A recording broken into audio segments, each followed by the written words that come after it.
Welcome everyone to the L7C podcast, Dragon Ball edition.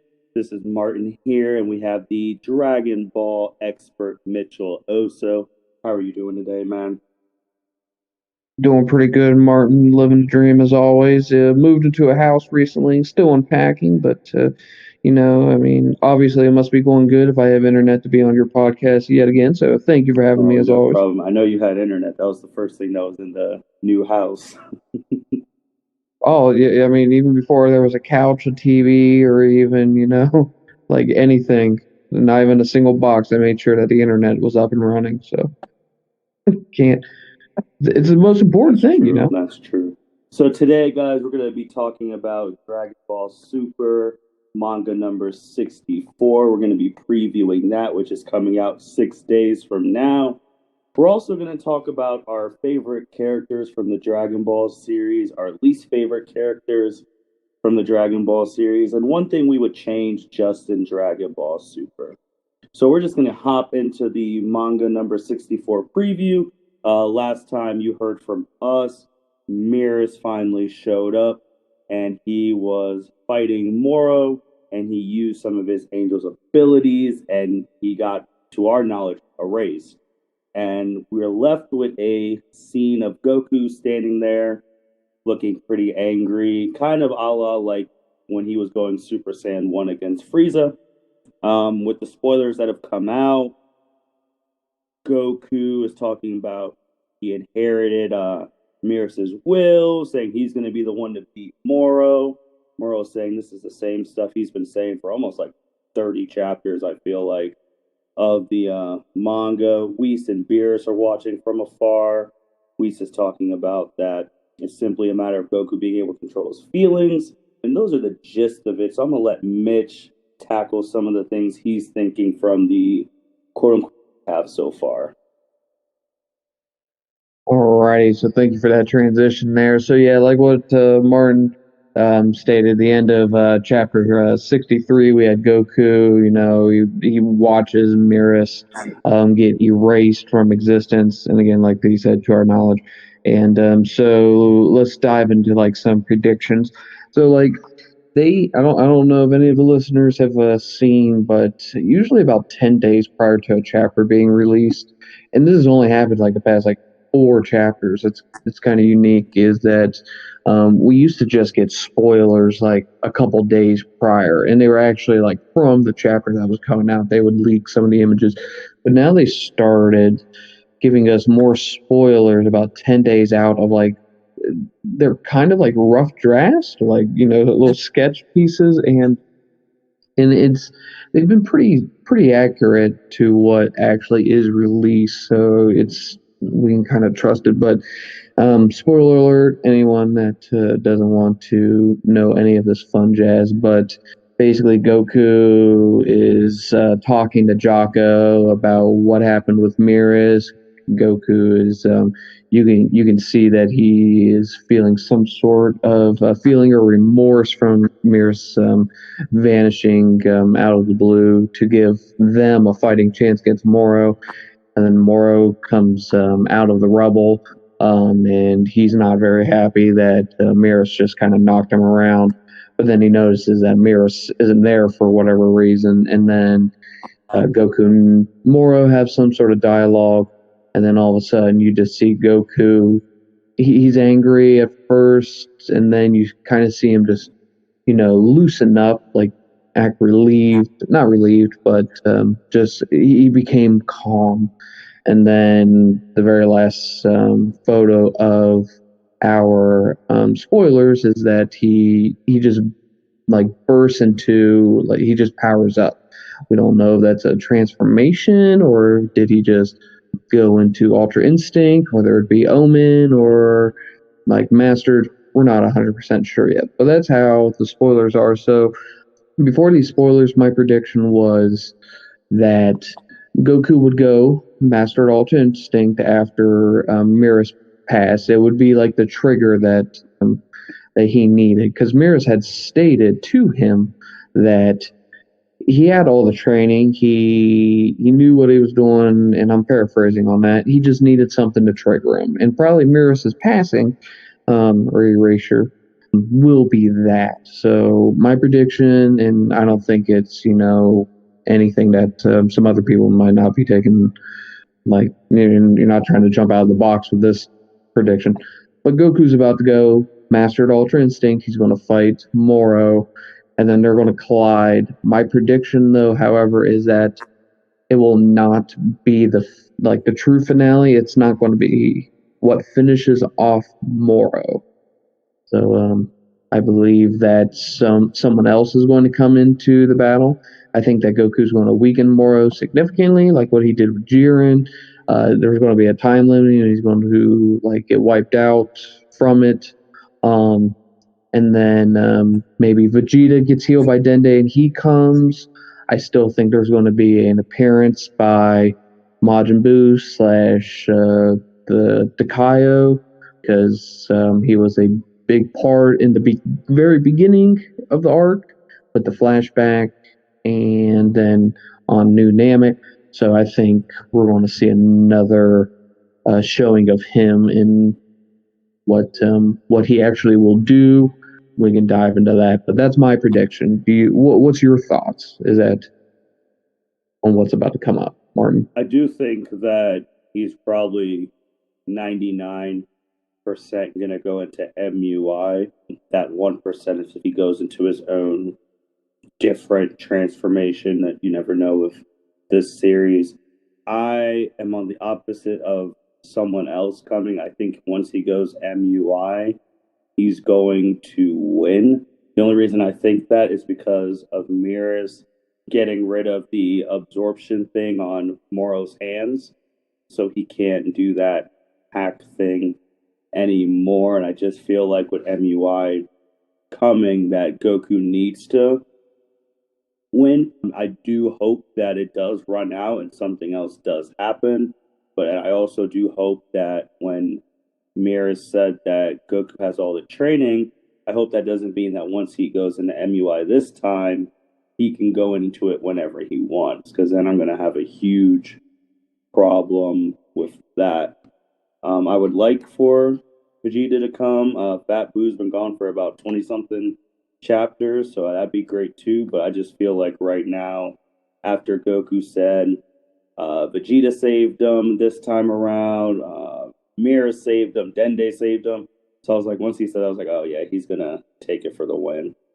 I hope that MUI fails. Not in the sense that it gets its ass beat, but the thing that I liked with Jiren was that MUI disappeared right before he finished off Jiren, so their victory was assisted by MUI, but it wasn't they still had to finish off Jiren.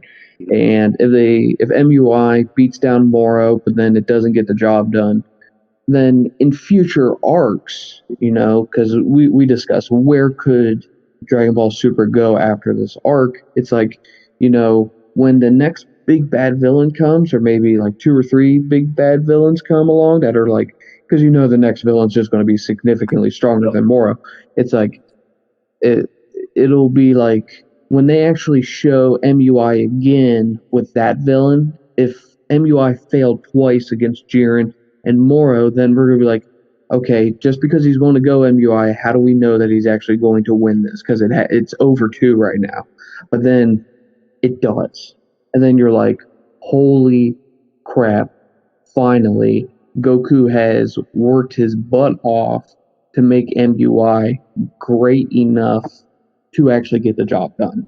So I hope that's what they're thinking in terms of their future.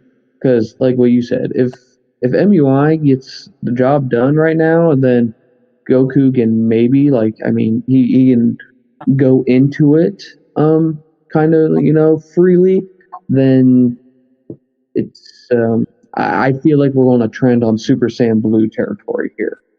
Because if MUI is the power among all powers, then it's like, who does like it's not really going to make for a compelling story. Once Goku goes it, then bam, game over.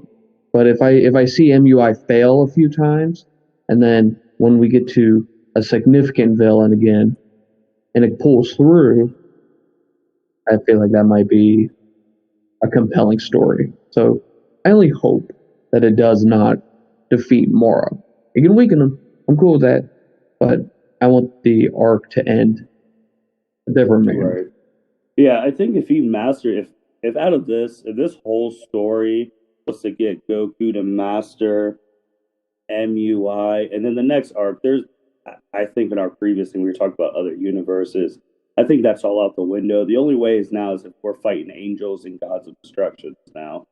Like we have to fight those caliber of people. If we have a mastered UI in our pocket that we can go like it's Kaioken. So that's the other reason where I don't want him to master it yet, because then we can still fight mortal type people. But if we get mastered MUI from here going forward, then it's like, well, I hope Toriyama, where I've been reading the Murno fan story, because that'd be the next logical thing to go to. I feel like the Murno arc, and for anyone who doesn't follow like some of the fan mangas out there, Murno is a angel from Universe 13 that was wiped out. He has come back seeking revenge against the Omni Kings, Grand Priest, and everyone who betrayed him. But again, he's an angel and he's super powerful, and he has clones of himself attacking everyone, and they're strong as hell.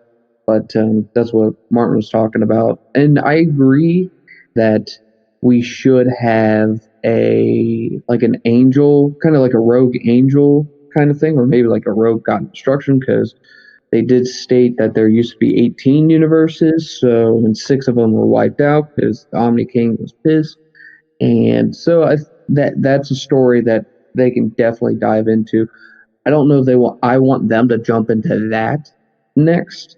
I want that to be like 2 or 3, because I still want to see what's up with the mortals of the other 4 universes that were not in the Tournament of Power, because their power rankings were so strong that they were exempted from the Tournament of Power, and Universe 7 was second on that, second from the bottom on the list, and Jiren, who borderline could smoke anybody in all of those other universes, except for Goku MUI, and he's in his universe was number 5. That for me registers that there's other characters in those 4 universes that are even stronger than Jiren. And I'd like to see other people get mastered Ultra Instinct from other universes. Because then it's like, okay, Goku, you have it. So cool, you're like the strongest person in 8 universes, but Jim over here in Universe 1 literally goes to sleep in Mastered Ultra Instinct. So it would add a different dynamic, which but I think they could go into the angel that angel arc or the God of Destruction arc that you were talking about, because they already planted that seed with Beerus in chapter 63, because he was an angel. He had these rules. Whis told him these rules. If you use your full power and you basically take a side between, good or evil, you're not a neutral angel anymore, you get erased. Right. So you now have angels who have free will, essentially. So, Beerus is a good angel. He's trying to fight for justice. Who says that you might not have a Murno who just wants revenge? So it does open up that possibility where the arcs could go. Right. And we're just going to have to wait and see. Like we said earlier, the manga is actually coming out 6 days from now. It's coming out on the 18th. So we're both going to read it as soon as it comes out. And then we're going to be right back here giving our manga chapter 64 review a couple days after that, once we get a scheduled date. Next thing, I just want to, unless you have anything else you want to talk about the preview before we go to the next thing.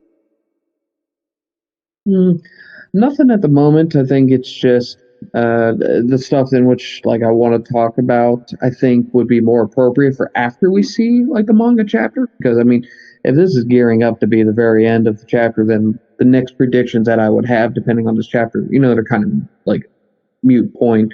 But then we could have a discussion then as to what would we have rather have had.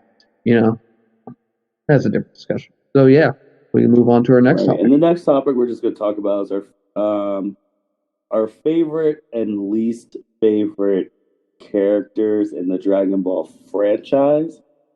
Since this franchise is what 20, 30 something years old, something like that. Older than us. Yeah, it's a lot older. I mean, if this all started in the mid '80s, yeah. That's true. So we're just gonna But talk about our favorite and least favorite character and why, and if they could get a buff or they need a debuff. So Mitch, I'll let you go first. Who is your favorite character? so actually, whenever I was thinking about that question, whenever you told me earlier in the week, I actually kind of broke it down slightly more than that. So I'm going to give two favorite characters, but then two characters like least favorite. But the first character that I want to talk about that I like is a character who's already been they were in like Dragon Ball Z. You know what I mean?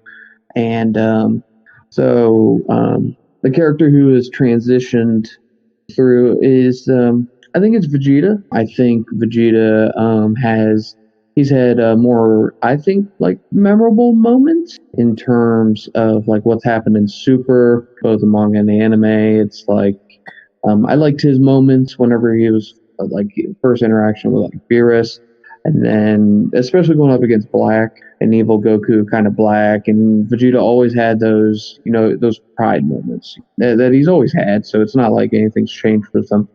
So I like Vegeta.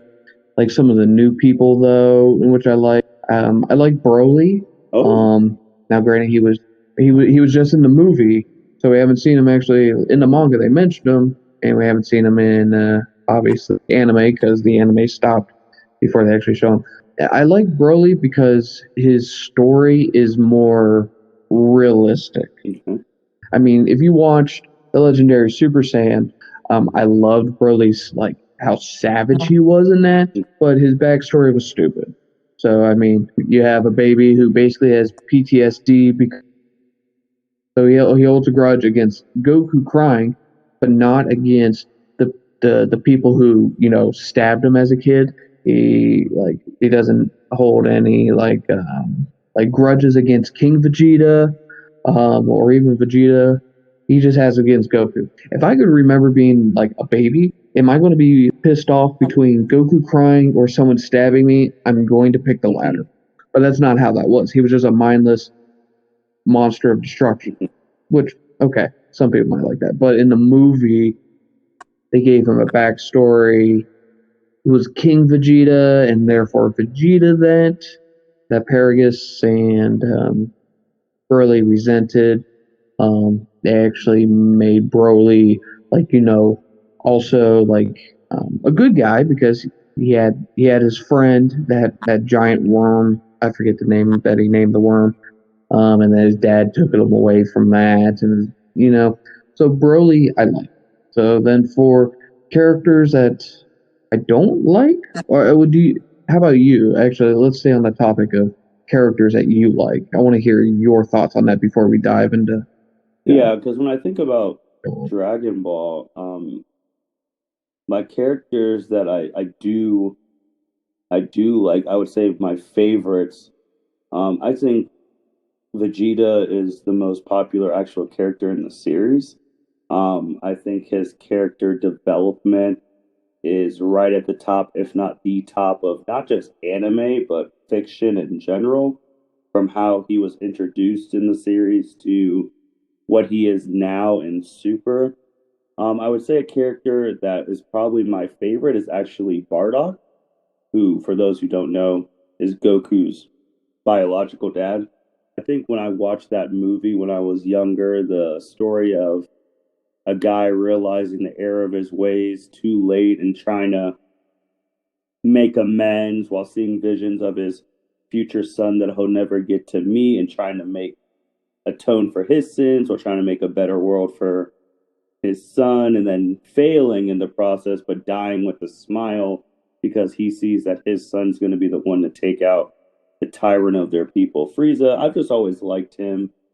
And then I guess with Goku in general, I don't know if he's in like my favorites, but I just know as a kid, especially anytime Goku showed up to save the day, it was one of my favorite moments growing up, especially the iconic shots with him just walking and you see his symbol on the back of his outfit and you just know everything's going to be all right. So I feel like with Goku, without him, I probably would not watch any other animes if it wasn't for Goku. So he has like a special, not favorite, but like culture setter for me. And then I think one more would be Future Trunks. I just think his intro into the series is the best intro I've ever seen in my life. And then the stories that he brought with the Android Saga and the Goku Black Saga, I would say round out my favorites. I think I would put Frieza in terms of like favorite. Like if I dove into like villains, Frieza of course is up there because Frieza never had like character development because his character was already developed. He was just the antagonist, and he was just evil from start to finish. But how they've delivered his like evil side is just always like appealing. From whenever he just but Frieza's character also goes great with who Goku is because I mean Mm-hmm. these two great forces just clashing against each other, not in terms of just power, but also just like morality, like their principles and all that stuff. But I mean, it's just awesome watching Frieza. He he slaughters all these races, and you just feel his hate, his like anger. Like in the Tournament of Power, I actually liked it. One of my favorite scenes in terms of what like an example of what Frieza is when Topo, and again this is an anime, when Topo and 17 are having a beam struggle close to the end of the tournament, Yep. and then Topo is overpowering 17, and then right before he just pushes 17 off the edge, Frieza just does his death beam from his fingers just right into Topo's back, and he gives this speech that he mocks Topo, calling him muscles, and that won't he direct his justice at him, and again, Topo is completely defenseless right now, trying to hold off the blast against 17. And then Frieza is just like, well, that is if you can. And then he just just blasts the hell out of Topo again while completely defenseless. And then Topo gets blasted from back and front from two blasts. It just is Frieza, and it's a great character moment. And then I like Cell just because, but in Cell had like a progression. He had his insect form, or he's very desperate to get to the point where he wants to be perfect, and then he gets to his semi form whenever he's more confident that he's going to achieve his goals, but he's still clinging on to being perfect. And then he gets to being perfect, and he's just like it's like a swan song. It's just amazing. But I know your favorite character, Teen Gohan. Surprised you didn't mention him. No, unless you're talking about all of Yeah, Gohan. I didn't mention him because of all I was doing, like all of it. Because if I was doing, His entire yeah, if I arc. was doing specific points, then my number 1A and 1B would have been Majin, Vegeta, and Teen Gohan. So, but I was doing the whole arc and Gohan's teen, which I could put against anybody, but once we got to adult and super, it just wasn't great. And then I think it's also funny that we were talking about our people that we liked, and I noticed. Well, I guess you can count Broly as a super person, but we didn't name anyone from Dragon Ball Super unless you count Broly. So Yeah, it's. I think when the more people, so when we transition into people we don't like, they're actually more. Like one of the people I'm going to mention is actually from oh, Super. I have some from Um, Super too. so well, then let's dive into that then, and I'll mention mine first. So the character from Super that I don't like is not it's not based off what I've seen, but it's lack of what I've seen, and that is Beerus. Oh, Beerus is actually a character I don't like, because it started off hot, you know, a god of destruction. He comes, he smokes Super Saiyan 3, and Goku beats up Vegeta, beats all the Z Fighters up. Goku gets a new transformation into divine energy, and then he still wins, but he gains Goku's respect. Okay, cool. And other than in the manga, when they did the exhibition match for before the Tournament of Power with the other gods of destruction, we haven't seen Beerus do anything other than wipe out Future's Zamasu, which again was epic. When Beerus is actually doing stuff, it's cool, but he doesn't do much. Mm-hmm. So it's like we're in 64 chapters on Friday. We are 131 anime episodes, and I can only have hardly anything to fill up maybe 10 minutes of dialogue regarding Beerus. Right. I just want to see more. Like, if he fought Moral right now, that would significantly boost Beerus in my eyes. But if Goku's about to win MUI, then of course I'm not seeing Beerus, and then he just sits there on the sideline again. Anyone else you don't like? How about disappointed? Oh, How about this? I was assuming this is going the Gohan route. Two people. Gohan. But Gohan's been disappointing ever since he peaked against Perfect Cell. He had his moments against Boo, but then they were like, okay, Gohan, you're a nice filler, but now we have fusion with Goku and Vegeta. So, but like Super, they tried to bring him back. He had some moments in the Tournament of Power. The manga Gohan's awesome, but if I'm looking at the entire work, Gohan is disappointing. But the person which I might take a wild guess that you might hate, and I find disappointing, is Hit. I can't believe that nothing has come from Hit after all that hype and all that coolness that came from the anime, and it's just disappointing because they're supposed to have a rematch. Vegeta and him are supposed to have a rematch, which I think Vegeta would win this rematch, but it's like it doesn't. That rematch is not coming because it doesn't fit. It doesn't fit in anything now. There's no storyline for that. If you want to see Hit versus Vegeta, go find a fan manga. Go play Xenoverse 2 and be one of the characters and just do it yourself with your friends. There's no point. So, Hit's my disappointment. Okay. Well, oh man, I actually have a list written down. Buckle up, podcast audience. It's going to be a doozy. Hit. I'm not even just going to say Hit. I'm going to say all of Universe 6. I think they really are they crap. Are trash. The reason with Hit, I remember because we both saw the first two movies that came out, so that Hit saga was really the first after the movies, and we saw the promotional picture, and we both looked at the guy, didn't even know his name, and we're like, oh, we already know he's about to be sweet. He's going to be a problem. Okay. Then we have the Universe 6 verse 7 exhibition. We're like, oh, this guy's super sweet. Okay. And then Goku puts the Hit, no pun intended, on himself so that Hit would come kill him. And then in that moment of time, he's already figured out Hit's time skip. So I'm like, oh, well, Hit's not beating Goku anytime soon. And then we go to the Tournament of Power. We think when you and I, even before this podcast stuff, we were just sitting in our apartment thinking, like, who's going to be the final four? I think we both had it in our final four before any of this started. And Hit was done after the hour special of Goku versus Jiren. He didn't even make it to the other 20-something. Yeah, I don't...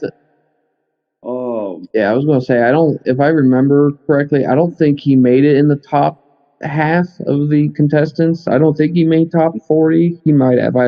Honestly, I don't know. When all of Universe 7 is beating the hell out of everybody else, I mean, it's like, I don't even know where the order count was when he fell out. But he didn't make it, I believe he didn't make it to the 24-minute mark. No, because I just know I, yeah. our special happened. It was out literally the next episode. Like that was embarrassing. And then from that point on, he's just we're I don't know if we'll ever see him again. And then just with Universe 6, the Sands, I despise all three of them. Um, just for the simple fact you talked about progression and like Cell because you like Cell because of the progression you saw it earlier. With the Sands, you didn't see any of that. They just showed up, met the Universe 7 people, and are able to go Super Saiyan 1, 2, Patara earrings, legendary Super Saiyan. And it just felt like the writers were pushing them down our throats. And I probably don't like them more just because it got eliminated just so those three could shine before Universe 6 got erased. And I don't like Champa. He sucks. And then, yeah, I mean, Universe 6 is my top thing that I despise, and I'm surprised when I brought up those Saiyans because I know you hate Goten. But yeah, I hate Universe 6, and they didn't do anything for me. I don't understand why the Universe 6 Saiyans didn't know Super Saiyan. Because, like, what made Goku and Vegeta, emotion is what drove the transformation Mm-hmm, out of these characters, mm-hmm. And Champa was really, like, he actually cared about the people that he was protecting, So I'm like, you've never been really pissed off that somebody was trying to wipe, like, your friends and family out that you didn't just go Super Saiyan? Mm-hmm. Like, really? Really? And then Kefla or not Jeez, Kefla, Khalifa and Kale. That they go Super Saiyan in like 5 seconds, one episode manga, and I can't remember if the manga did it, but you remember the anime did it where Kaba tries to explain Super Saiyan to him as a tingle in I your don't back. think that was in the manga. No. And again, going back to my previous podcast, which again, if you're listening, you should listen to that one as well. Anyways, is that the writers, whatever comes out first, anime or manga, then they realize what they did wrong, and then they fix it on the other one. So they realize how stupid it was in the anime that was ahead of the manga at the time. That Kaba explains going Super Saiyan is like a tingle in your back. That is a friggin' insult of everything that was built up in Z, and it makes it like when Goten and Trunks turn Super Saiyan, especially like when Trunks and Vegeta back in Z, Mm-hmm. like Kid Trunks, I mean, and Goku or Vegeta looks at Trunks as he's jumping around in a hyperbolic time chamber, struggling, then turns Super Saiyan and has no issue. Vegeta's like, when did the legendary transformation turn into a child's like plaything? And then he asks Trunks, he's like, so can the youngest son of Kakarot turn Super Saiyan? And Trunks is like, well, yeah. And then Vegeta's like, oh yeah, it's a Mm-hmm. slap in the face with Kale and Cauliflower. They're it's bad. It was Right, bad. right. Um, Me personally, I just think, especially Kale and Khalifa and Kefla, I really only think they were in the series just for gender quo to have the first female Super Saiyans and for fan service for that purpose. Those were my only two reasons. I think they were even in it because they didn't do anything else. I was actually kind of salty that they got the first female Super Saiyan officially. That should have been Pan and Dragon Ball GT, but Yeah, yeah, I do agree that probably Pan should have had it, but Pan should have had it. She should have got it in GT. You know, I don't understand why she didn't get it in GT. Her, baby is destroying Earth, and she's the only one that's sane, other than Goku. And Majin Buu and whatever. But it's like, why didn't she go Super Saiyan? Missed opportunity, and now you have Universe 6 Saiyans that are getting it first too. It yeah, could have been done so better. they're my least. I thought about, I even thought about Chi Chi for just because in Super she really hasn't offered much, which is understandable. But man, she can get annoying sometimes. And then disappointed because you did disappointed. I'm disappointed. Well, Gohan, that's a whole episode, so I'm not even gonna say his name. Actually, Piccolo. Oh yes, yes, Piccolo yes, is a yes, yes. guy. I mean, he was from Dragon Ball. He was the big bad at the end of the series. He's there. He killed Goku and Raditz with the special beam cannon. He's basically the godfather to Gohan, and basically the godfather to Pan too. And then from he always got stronger from the Saiyan saga, Namek saga. He was, I won't say stronger, but he was as strong as second form Frieza. We get to the Android saga, which I think was his crowning saga when he fused with Kami, and he was stronger than a Super Saiyan, and he was stronger than Imperfect Cell. He was on par with 17. Probably could have killed them if he wasn't getting fatigued. And then from then on, Buu saga. Sure, he was a mentor to Goten and Trunks doing the fusion dance, but that really wasn't much. And then since then, he's been nothing. The guy lost, even though he cheated, he got lost to Frost in the Universe 6 vs 7 thing, which was unacceptable. And he just hasn't done anything. And I feel like that's a character they should really bring back into the fold. But if Goku's out here mastering MUI, I don't think they can bring Piccolo back to that type of level. What's sad about Piccolo is that he was on Yeah, par with everybody up until semi-perfect cell, and then after that, then it kind of dipped. And then okay, it makes sense. You fuse with Kami, and then that's kind of your peak that everyone's been building up to since Dragon Ball. Is that maybe you guys can combine back together to a strong peak. It's like that amount of character development over the span of that is equivalent to the character development, the arcs that they did for Gohan from Raditz all the way up till Perfect Cell, and then Vegeta from the moment we saw him all the way up until he sacrifices himself to try to save the Earth from Fat Boo. I mean, he had that length of character development that was there, and then Boo came along. Okay, he had to take the mentor role. I get it. So because sometimes characters kind of need to take an arc off. So if that was his, where he's on vacation, or he's doing other stuff, that's cool.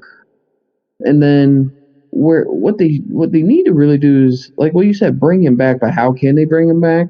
The best way is that why can the Mechians not have a divine power up as well? Why is it why are the Saiyans? Why do the Saiyans have a god transformation and the mm-hmm. Namekians don't? Like what? Why is it that there's no other race that we have seen that has divine power? Other than like a god of destruction, a supreme Kai, or an angel. Like, but and those are just races that we have, and or divine races. The Saiyans are just a normal race that figured out how to get divine Right. energy. Can we not figure out how other races can get that? It does not compute. 2 plus 2 equals undefined whenever I'm thinking of this stuff. Because, I mean, the Namekians, they're magical. They know how to make Mm-hmm. Dragon Balls from a super dragon god whenever they scraped off the crystals off the Dragon Ball planets to make their orbs. Whatever, if that's really how it should work, whatever. That kind of retcons a couple things in my eyes with how, like, how the heck does Kami make Dragon Balls on Earth without being on a planet, a Super Dragon Ball, but whatever. Anyway, but it's like the Namekians should be a race that can have a ritual to make a divine Namekian. Piccolo should take that role up. He's a Super Namekian to begin with. It will only make sense. Right. I do like with the Super Dragon Balls because I mean that's Grand Prix Xeno level to what we know. So I don't understand why there, like you said, there's no like divine transformation for Namekians. If they can make Super Dragon Balls, they should get something.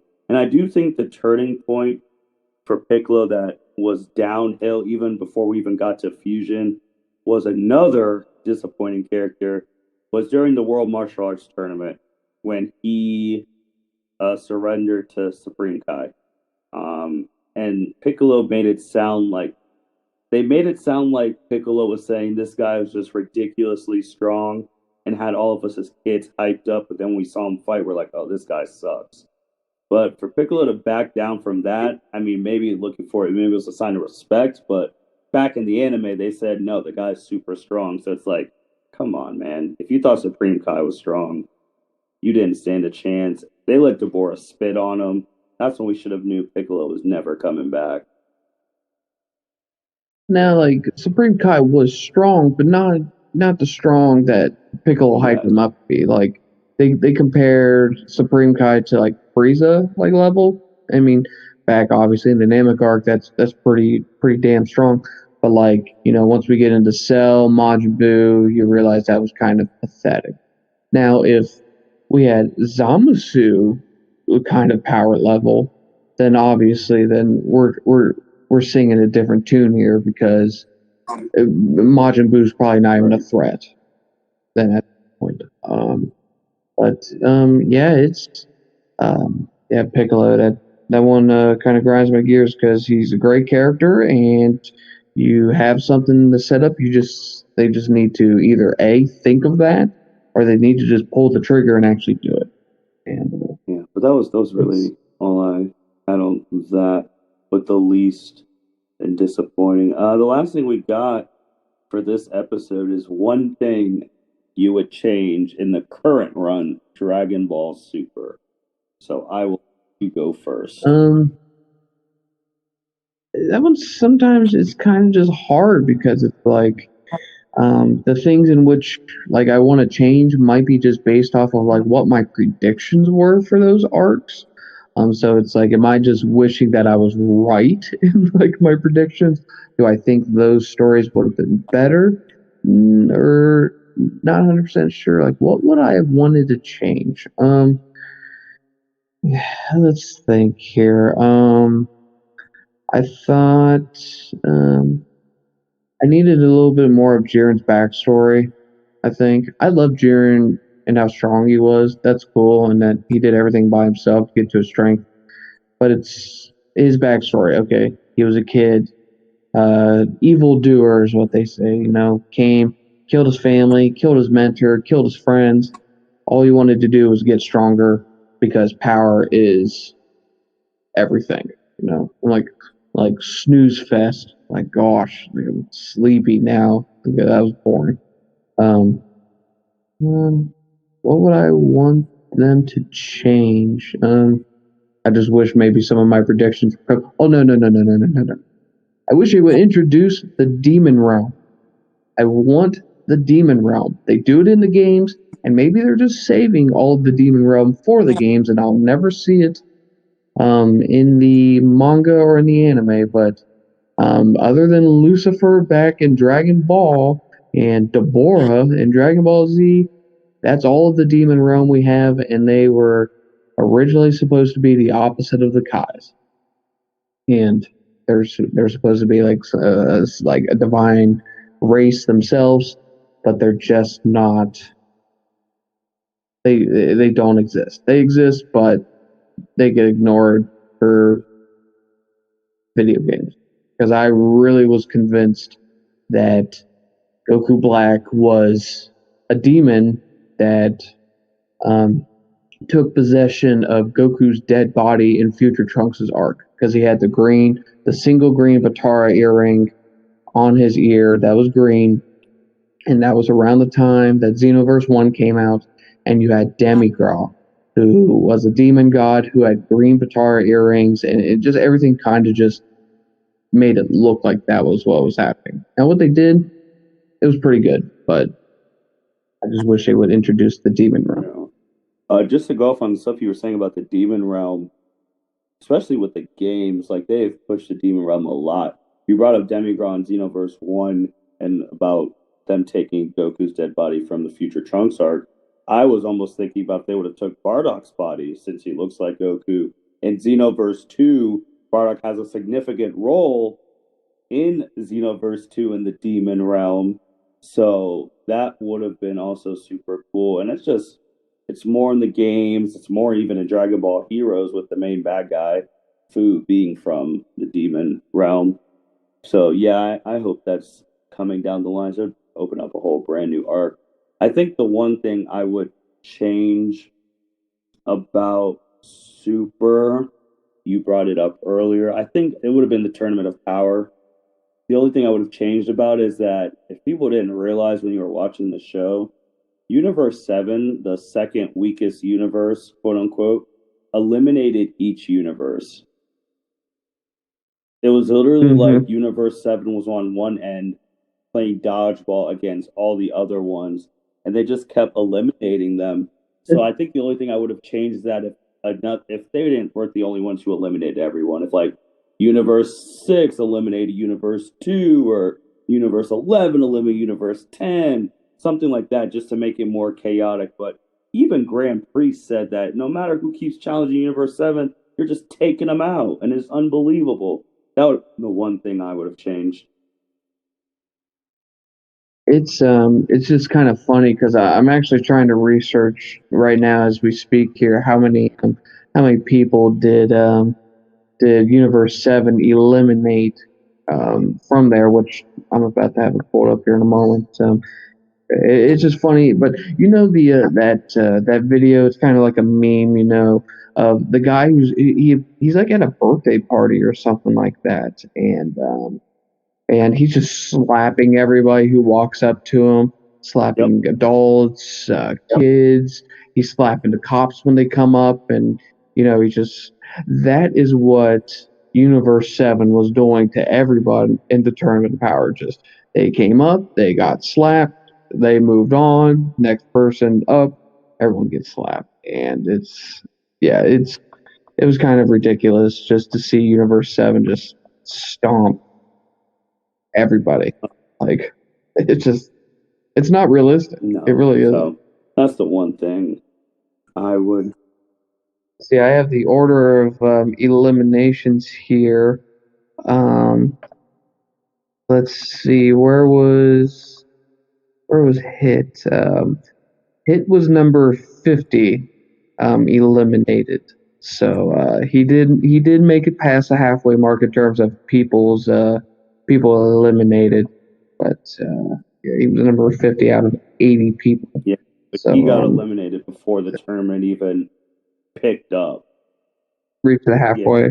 Yep. like Universe 4 was still in the tournament while Hit is sitting on the bench. And Universe 4 sucked. And Hit was already out before Universe Yes. 4 got eliminated, which is terrible. Um, Universe 4 got eliminated in like basically one episode. mhm. That was what made it so bad was that they I think Universe 9 like had at least like when they got eliminated, at least it was like the first two or three episodes. It's like you had one episode truly dedicated. Now again, like there was a person that was booted off Universe 4 like on the very first episode or second episode, but I mean like that one episode, they got rid of 70% of the team, I Yeah, I think. would say with the one episode, I kind of would say two because um because Roshi's episode, he eliminated a good amount, and then when we got to your guy, who will probably have to do a whole episode on one day. Hey, are you ready? Are you ready for this? I found this from the website is hiddenremote.com. All right, so they say in terms of eliminations per universe, all right, Universe 7 leads the way with 31 eliminations, with 11 eliminations coming from Universe 6. So I mean, we're talking about Universe 7 had three times as many as second place, and it's not even worth reading the other universes because Universe 2 had two eliminations, Universe 4 had two eliminations, but they were from like Universe 4 they eliminated themselves. It says here that Kavia, whoever that is, eliminated herself, and Nink eliminated himself. It's like Universe 9 had 2 people eliminated, but one person eliminated themselves as well.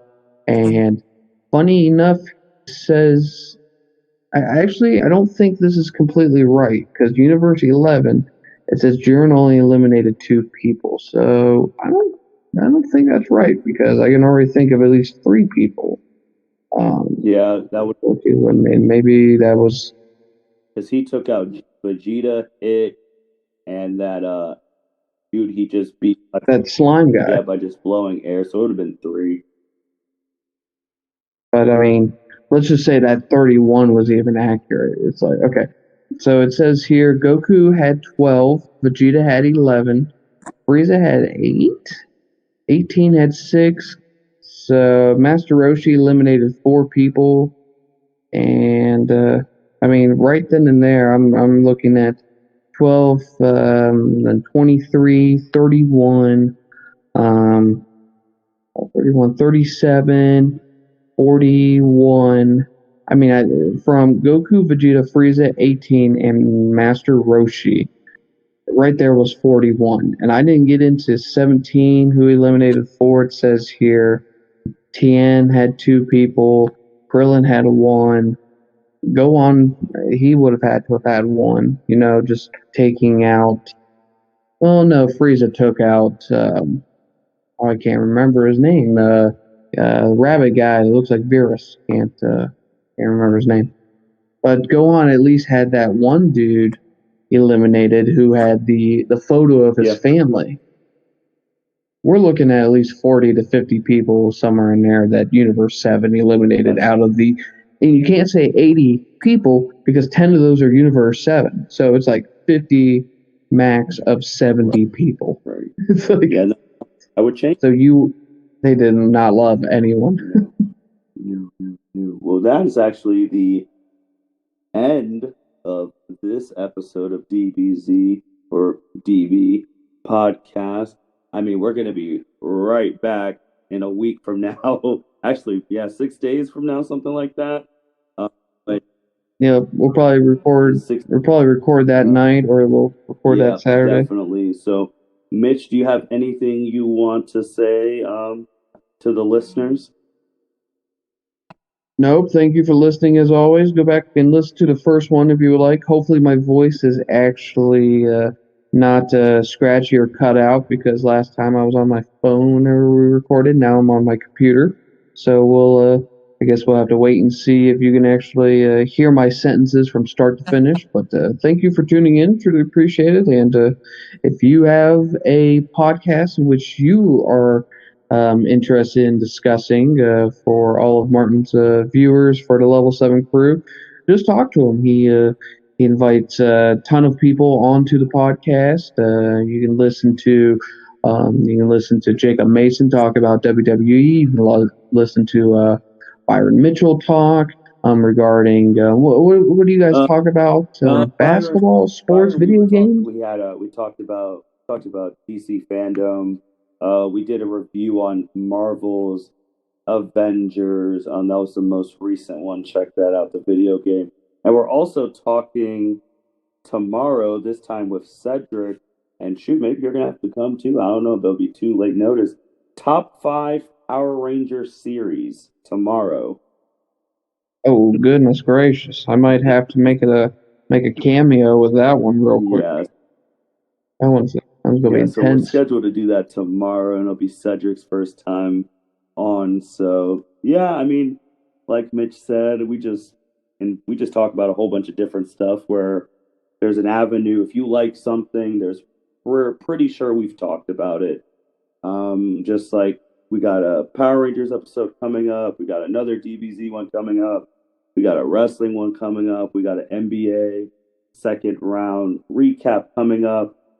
This Thursday, the 19th, or whatever the 19th is coming up, that's Batman Day. So there's going to be an episode about that. So we have a lot of stuff at the pipelines, and we just try and reach out to everybody.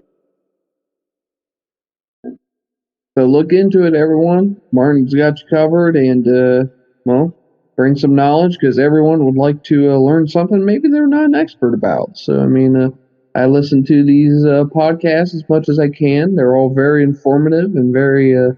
They come with a good perspective that I definitely have not really thought of sometimes, and yeah, it's fantastic. All right, with that being said, thank you, Mitch, for being on as always. Like we already said, we'll be back 6 days from now. Thank you, everyone, for listening. Be sure to like, rate, comment, subscribe, everything. We're on all podcast channels, and we'll be talking to you guys soon. Take care. Thank you for listening to this episode of the L7C podcast. Be sure to like, rate, review, and subscribe to the channel. Follow us on all social media platforms, and we'll be talking to you guys soon. Take care.